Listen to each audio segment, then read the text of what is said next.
Ageu 2, do 20 ao 23, a palavra do Senhor diz assim: Veio a palavra do Senhor segunda vez a Ageu, ao 24º dia do mês, dizendo: Fala a Zorobabel, governador de Judá, farei abalar o céu e a terra, derribarei o trono dos reinos, e destruirei a força dos reinos das nações. Destruirei o carro e os que andam nele. Os cavalos e os seus cavaleiros cairão, um pela espada do outro. Naquele dia, diz o Senhor dos exércitos, tomar-te-ei, ó Zorobabel, filho de Salatiel, servo meu, diz o Senhor, e te farei como um anel de selar, porque te escolhi, diz o Senhor dos exércitos. Irmãos, vamos nos colocar em pé, vamos buscar a bênção de Deus para a pregação, vamos orar. Senhor, nós te adoramos na tua presença em adoração pública, diante da tua palavra lida. Queremos ouvir, ó Deus, a tua voz na palavra, pedimos a tua bênção. Pedimos a tua iluminação, a tua instrução. Ó Deus, nos dá olhar para Jesus Cristo, nos dá ouvir o teu evangelho a partir deste texto. Nos exorta, também nos traz conforto. Abençoa a tua igreja, ó Deus, abençoa todo o teu povo. Venha o teu reino aqui. É o que pedimos e oramos no nome de Jesus. Amém. Amém. Podem sentar, irmãos. Meus irmãos, no sermão passado, em Ageu, capítulo 2, do verso 10 a 19, nós observamos 3 pontos: o modo como Deus expôs a impureza do povo. Também nós observamos a promessa da bênção, após também colheitas frustradas ali. E Deus prometeu bênção para o povo. Primeiro expôs a impureza, o primeiro ponto, também a disciplina de Deus e depois promessa de bênção. E nós encerramos, vimos que Deus falou: mas desde este dia vos abençoarei. Nós aqui estamos, irmãos, na última sessão desse livro do profeta Ageu, nessa profecia, é o desfecho do livro. Há então uma bênção final aqui nesta sessão, no contexto do pós-exílio, de um povo enfraquecido, pequeno, um povo pobre nesse contexto do pós-exílio, e Deus fala ao seu povo, Deus fala através do profeta Ageu. Aqui do verso 20 ao verso 23, nós temos uma segunda mensagem no mesmo dia da mensagem anterior, que é ao 24º dia do mês 9, veio a palavra do Senhor. Então Deus, ele tratou com o povo, expôs a impureza do povo, apontou para a disciplina para a qual o povo sofreu naquele contexto, prometeu uma bênção na colheita. Antes do povo ver qualquer coisa, ainda não havia fruto na videira, na figueira, e Deus apontou para a bênção. Mas agora há também uma bênção espiritual através de Zorobabel, e na verdade através de Cristo, porque Zorobabel é um tipo de Cristo. Então há uma bênção aqui apontada através de uma bênção para esse líder da nação, Zorobabel. E isso num contexto muito difícil, irmãos. O povo voltou do cativeiro, o povo é pequeno, é pobre, como disse. Zorobabel, ele é filho de Salatiel, neto de Joaquim. Joaquim foi levado ao cativeiro no ano 597, e então Zorobabel é dessa linhagem. Zorobabel é herdeiro da linhagem davídica. Zorobabel, então, ele é um herdeiro, um descendente de Davi. E lembrem, Deus fez um pacto com Davi e deu a promessa de descendência no trono do descendente. Então, Zorobabel, ele foi escolhido pelos persas para ocupar essa liderança justamente por ser descendente de Davi. E Zorobabel, ele aponta então aqui no texto para essa esperança na promessa de Deus, feita a Davi. Deus prometeu a Davi que haveria sempre um filho no trono, um descendente que estaria sobre o trono. E Zorobabel, então, é esse líder, esse que recorda ao povo essa esperança messiânica. E Zorobabel lidera o povo num período de grandes abalos entre as nações, num mundo ameaçador, num mundo difícil. Zorobabel e os que retornaram do cativeiro começaram a obra de reconstrução do templo com oposição, com inimigos que queriam impedir o avanço da obra, governadores que haviam ali naquela região que buscavam impedir o avanço da obra. E nesse contexto, irmãos, desafiador, Deus responde a essa situação apontando para o fato de que o Senhor abalará o céu e a terra, derrubará o trono das nações, os exércitos, as suas tropas, carros de guerra, as suas tecnologias de guerra, e um reino que não pode ser abalado virá. E nós sabemos é o reino de Cristo. Aqui no contexto do Antigo Testamento, já em preparação para o Novo Testamento, esse texto que fala desse abalo das nações aponta para a vinda do reino de Cristo. Em Hebreus capítulo 12, no verso 26, o autor aos Hebreus, ele cita essa passagem apontando para esse fato. Então, as coisas abaláveis precisavam ser abaladas para que as inabaláveis fossem estabelecidas e permanecessem. E nós sabemos que o reino inabalável é o reino de Cristo. Cristo, na sua encarnação, em sua vida santa, morte e ressurreição, na cruz do Calvário, em sua vitória, ele abalou o que precisava ser abalado, para ficar o que não pode ser mais abalado. O reino de Deus, o reino de Cristo, é o reino eterno. E todos os reinos dessa terra irão passar, serão abalados, não são eternos. E então o Senhor anuncia para o profeta esse contexto em que as nações seriam abaladas e então viria o reino inabalável, o reino do nosso Senhor Jesus Cristo, que reina, que está então exaltado à destra de Deus, e vivemos debaixo do seu reino, do seu governo, do seu domínio. Irmãos, irei caminhar por esse texto a partir do tema Cristo reina em meio às nações abaladas. Cristo reina em meio às nações abaladas. Em primeiro lugar, então, do verso 20 a 22, Deus abala as nações. Então, o nosso texto aí, do verso 20 a 22, veio a palavra do Senhor, então, através de Ageu, para Zorobabel, e Deus diz: derribarei o trono dos reinos e destruirei a força dos reinos das nações, destruirei o carro e os que andam nele, e os cavalos, e os seus cavaleiros cairão, um pela espada do outro. Ou seja, o Senhor anuncia juízo sobre as nações, uma intervenção histórica, abalar o céu e a terra. E aqui, irmãos, não é um abalo apenas uma questão circunstancial ou ordinária, humana, porque por causa do pecado, por causa do modo como o mundo está, há revoluções no mundo, há abalos causados pelo homem, mas o que está sendo dito aqui não é uma mera oscilação política corriqueira. É Deus quem vai abalar. O que está sendo dito aqui é que antes da vinda do reino messiânico, antes da vinda de Cristo, o próprio Deus iria abalar as nações.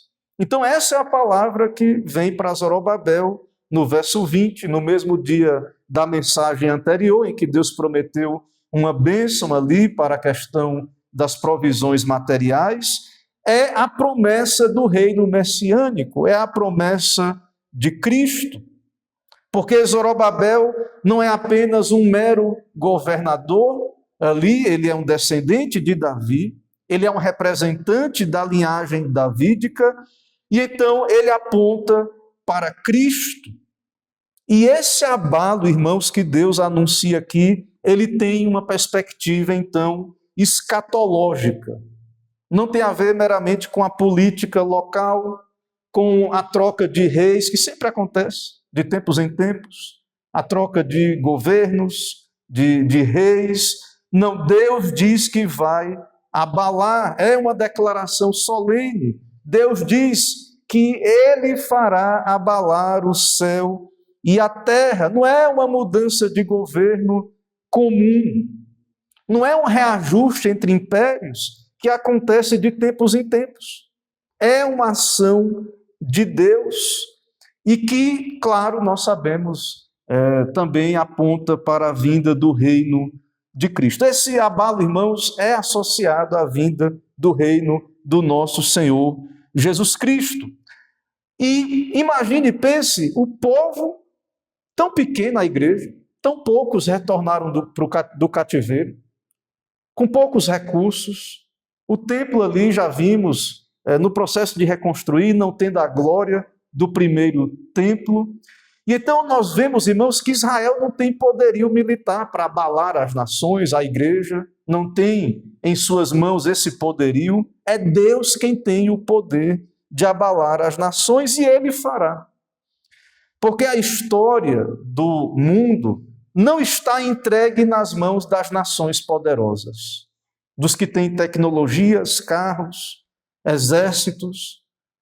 Por mais que a igreja ela pareça pequena, e é pequena muitas vezes, o poder da igreja não está nela mesma, mas está em Deus. É Deus quem peleja pela igreja, é Deus que governa a história, é Deus quem faz abalar todas as coisas. Ou seja, o que Deus pode fazer, como ele fez ali antes da vinda de Cristo, ou pode fazer antes da sua segunda vinda, ou em favor da sua igreja, não depende da força da igreja, do tamanho da igreja, da capacidade da igreja.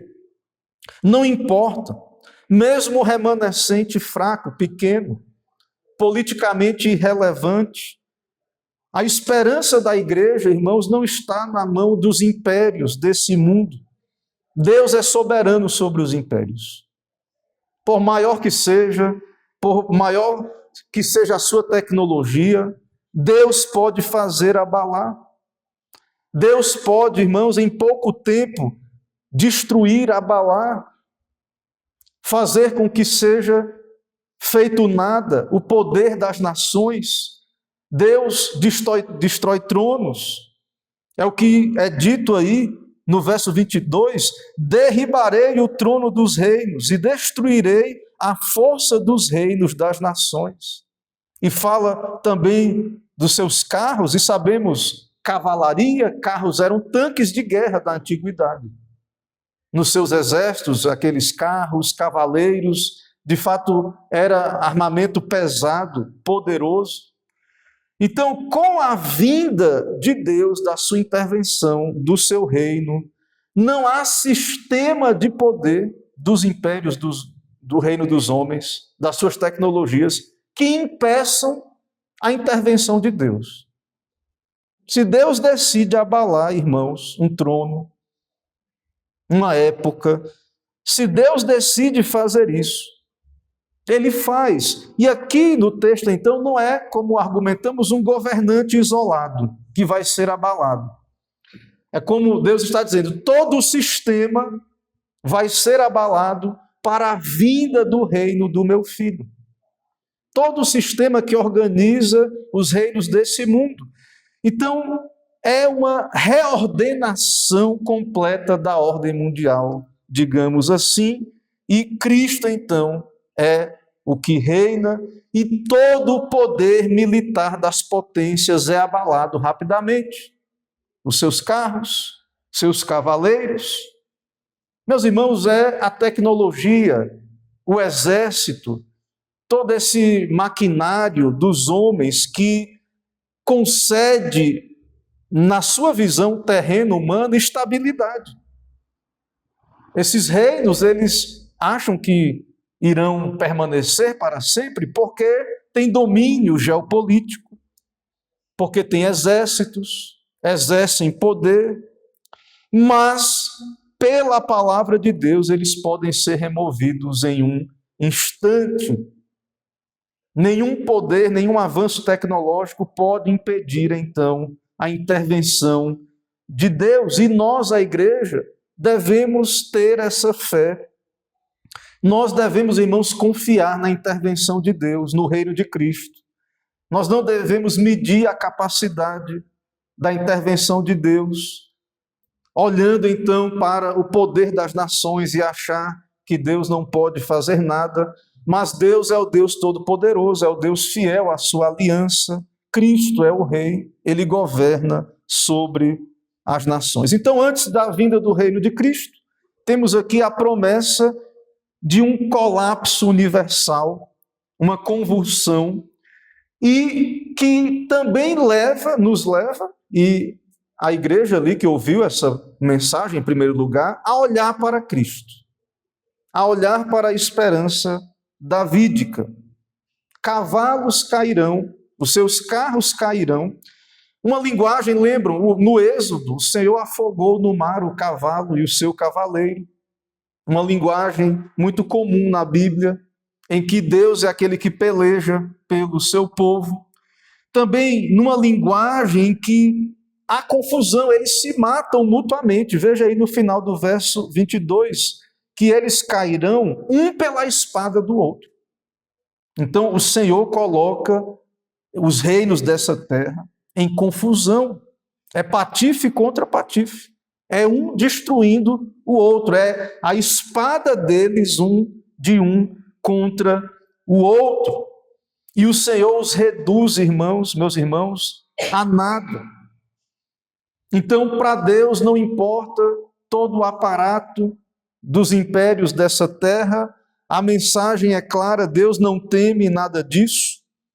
Deus pode abalar, e nós não devemos olhar então para o tamanho da igreja, para a sua força, para a sua capacidade, para a igreja aqui, para ajudar. O que Deus está dizendo vai ser como eu estou dizendo, e a vitória não é porque vocês são fortes, é pelo meu braço, é pelo meu filho, é pelo meu servo Davi, o meu filho, o Senhor Jesus, o servo messiânico.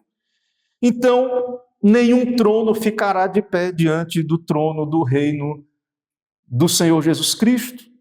E a ideia aqui, irmãos, é que primeiro Deus abala, destrói e confunde os reinos das nações, e aí ele exalta o reino de Cristo. A ideia é essa. E a igreja, então, não deve ficar fascinada, iludida com o poder das nações, com os poderes dessa terra. Nós não devemos, irmãos, ficar, então, apenas contemplando a capacidade dos impérios desse mundo. Nós servimos o Deus Todo-Poderoso e que Ele é o soberano sobre todas as nações. Então nós vemos aí que primeiro Deus vai abalar as nações, Ele abalou e Cristo veio. Então sabemos que Deus tem todo esse poder e continua tendo todo esse poder para fazer dessa maneira. Não devemos temer nada. Em segundo lugar, nós temos o segundo movimento do texto, no verso 23, o servo messiânico, ele é eleito. É uma mensagem para Zorobabel, mas nós sabemos que aponta para Jesus Cristo. No verso 23, então, o texto diz: naquele dia, diz o Senhor dos Exércitos, tomar-te-ei, ó Zorobabel, filho de Salatiel, servo meu, diz o Senhor, e te farei como um anel de selar, porque te escolhi, diz o Senhor dos Exércitos. Então, em meio ao abalo das nações, a palavra do Senhor se volta para Zorobabel. Ele é o filho de Davi, é por meio dele que será dada a continuidade da linhagem davídica. E então Deus vai cumprir as promessas da aliança feitas a Davi. Quando ele diz então para Zorobabel: tomar-te-ei, ó Zorobabel. Eu te escolho, filho de Davi, mais uma vez, um descendente de Davi é separado. E não pense, Zorobabel não tem poder aqui. Por mais que os persas colocaram Zorobabel para governar, lembre, Judá é pequeno, é pobre, é pós-exílico, a situação ali não é boa, não há um poderio militar na mão de Zorobabel. Ele é um vassalo debaixo do Império Persa. A questão aqui, irmãos, é a fidelidade de Deus. A questão é que Deus está agindo e Zorobabel é o seu servo, é o seu eleito. E essa ideia de servo também é uma ideia messiânica. Cristo é o servo do Senhor. Então, Zorobabel, irmãos, está relacionado a Cristo como servo de Deus, como herdeiro da linhagem de Davi. Então, a esperança do reino de Davi não morreu. O povo foi para o cativeiro babilônico, ficou lá os 70 anos, voltou. Há pobreza, há caos, há oposição de inimigos ao redor, mas a esperança do reino do Messias não morreu, do reino do filho de Davi. O cativeiro não destruiu a aliança, o pacto, a promessa de Deus.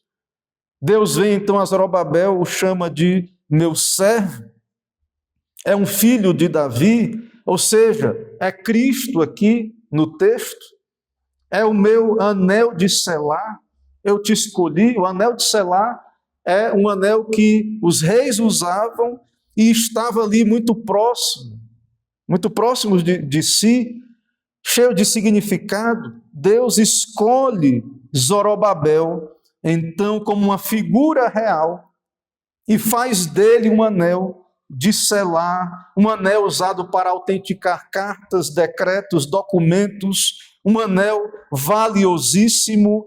Então, essa é a linguagem usada para Zorobabel, e que nós sabemos, irmãos, tudo o que é dito aqui para Zorobabel se cumpre em Cristo. Todas essas promessas se cumprem perfeitamente no nosso Senhor Jesus Cristo.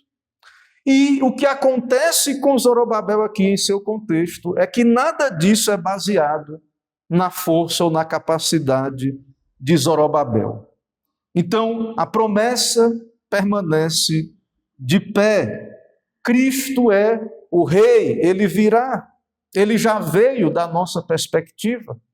Deus cumpriu tudo o que está aqui, irmãos, nessa profecia. Os reinos foram abalados, o reino de Cristo estabelecido, e nós sabemos que é esse reino que permanecerá eternamente. E Cristo é o rei ungido, estabelecido sobre o Monte Santo do Senhor. Irmãos, ainda aplicações a partir desse texto. Meus irmãos, nós vemos então que o Senhor não abandona a sua aliança. Não importa, irmãos, o estado da igreja, não importa a condição da igreja com relação ao mundo mau, caótico, não importa até mesmo em meio ao declínio, ao colapso dos reinos dessa terra, Deus é fiel à sua aliança. Assim como no período do exílio essa aliança não pereceu, Deus preservou a linhagem de Davi. Então nós sabemos, Deus não esquece da sua promessa. E nós não devemos, então, nos perder nessa observação dos reis desse mundo que são abalados, passam por abalos. Nós não devemos, irmãos, medir o sucesso da vitória da igreja pelo cenário político. Deus é soberano, Deus tem um povo. Deus já deu um rei ungido ao seu povo, o Senhor Jesus Cristo. Cristo é o rei da igreja, é o cabeça da igreja. Por mais que a igreja pareça fraca, não está abandonada. Por mais que a igreja enfrente lutas, dificuldades, ela não está abandonada. A igreja pode parecer pequena, vulnerável, mas ela é o eleito de Deus, o povo de Deus. Então Deus não abandona o seu povo, Deus preserva o seu povo. Todas as promessas do pacto serão cumpridas sobre nós. E a nossa segurança não depende do estado das nações. A nossa segurança, irmãos, não depende.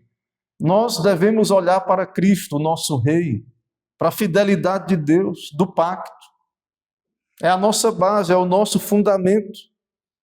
Deus, aqui no texto, irmãos, tomou Zorobabel. Isso também nos lembra que o Senhor tem o seu mediador, que é o Senhor Jesus Cristo, e no caso também Deus usa instrumentos para cumprir os seus propósitos, pessoas.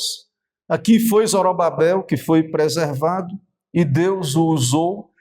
E nós vemos que ele não foi usado porque era capaz, por prestígio humano, por ter poder político em suas mãos, mas porque Deus o escolheu, Deus o chamou, Deus quis usar Zorobabel, e assim também é o mesmo conosco hoje. E também nós vemos aqui, irmãos, que essa promessa para Zorobabel vai além de Zorobabel. Cristo é o descendente davídico. Cristo é o rei, é o Zorobabel definitivo. É o rei sentado no monte Sião. Cristo cumpre essa promessa para Zorobabel. Então nós já temos Cristo, nós já temos um rei constituído que governa tanto sobre o Estado como sobre a igreja, e nós estamos seguros nas mãos do nosso rei. Nós não devemos ser abalados, irmãos, de modo algum, pela situação política que está ao nosso redor. Nós devemos nos agarrar às promessas de Deus, nós devemos então olhar para o nosso rei e saber que ele nos protege, intercede por nós. Então, não importa para nós meramente a estabilidade desse mundo, se esse mundo é abalado, se a terra treme ao nosso redor, o reino de Deus é seguro, ele está estabelecido. E por isso, meu irmão, você pode e deve trabalhar para Deus, servir a Deus, nas suas vocações, na sua vida particular, familiar, na igreja de Deus, porque os abalos dessa terra, as convulsões políticas, nada disso pode impedir o avanço do reino de Deus. O reino de Deus está estabelecido. Ele é vitorioso, ele vai prevalecer. Cristo já está estabelecido e já é vitorioso. Então, nós, a igreja, nós podemos trabalhar. Você pode trabalhar, servir a Deus, cumprir a sua vocação na família, como marido, como pai, esposas, filhos, na sociedade, em suas profissões e vocações. Você pode e deve trabalhar confiando no Senhor, porque o reino de Deus, ele está plenamente estabelecido em Cristo. O Senhor reina, o seu reino é inabalável, irmãos. A igreja não poderá ser destruída jamais. Todos os inimigos da igreja é que serão destruídos e nós seremos preservados, salvos, libertos finalmente. Então, irmãos, que o nosso coração possa ter essa segurança, que nós não sejamos então abalados por notícias e que possamos estar seguros nas mãos do Senhor. Cristo reina em meio às nações abaladas, tudo ao nosso redor, mesmo que as condições sejam ruins, nós estamos nas mãos do nosso Senhor. Irmãos, que o Senhor então nos ajude a ter essa fé, andar com segurança, com confiança. Amém. Meus irmãos, vamos ficar em pé, vamos orar, vamos buscar a bênção de Deus em oração.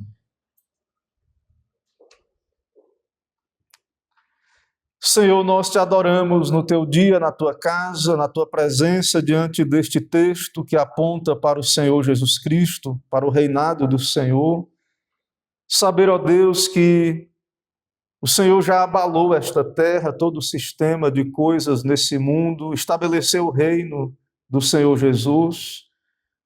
Nos dá a ter essa fé, olhar com fé para a situação deste mundo, interpretar, ó Deus, os eventos, a história com os olhos da fé, da Escritura. Ó Deus, temos um rei temos o Senhor, estamos seguros, o teu reino é inabalável.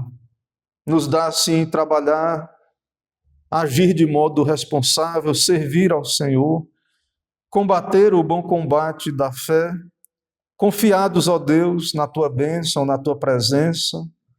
O Senhor é o Deus que está presente com o teu povo e cumprirá todas as tuas promessas da aliança. Nos dá uma boa semana, ó Pai, abençoa todo o teu povo, cada crente, cada família, abençoa o trabalho, ó Deus, prospera o teu povo espiritualmente, materialmente, abençoa as crianças, ó Deus, protege e guarda os filhos do pacto, abençoa os pais, os casais, e abençoa, ó Deus, aqui esta pátria, abençoa este país, Portugal, que está nas tuas mãos, governa sobre cada autoridade constituída, governa, ó Deus, sobre a tua igreja, não apenas aqui, ó Deus, mas em toda a terra, que o reino de Cristo venha cada vez mais, seja estabelecido, seja feita a tua vontade, ó Deus, abençoa todos os teus meios, os meios de graça da igreja, espirituais, também abençoa, ó Deus, o magistrado civil,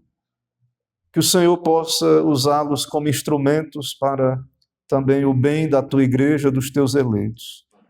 Assim nos dá, ó Deus, cumprir nossas vocações em confiança, em fé, não nos permita andar ansiosos, preocupados, nos ajuda, ó Deus, a viver para a tua glória, planejar, viver, tendo em perspectiva, ó Deus, que servimos o Rei dos Reis. Assim nos dá uma boa semana, ó Pai, nos leva em paz. É no nome de Jesus que oramos. Amém.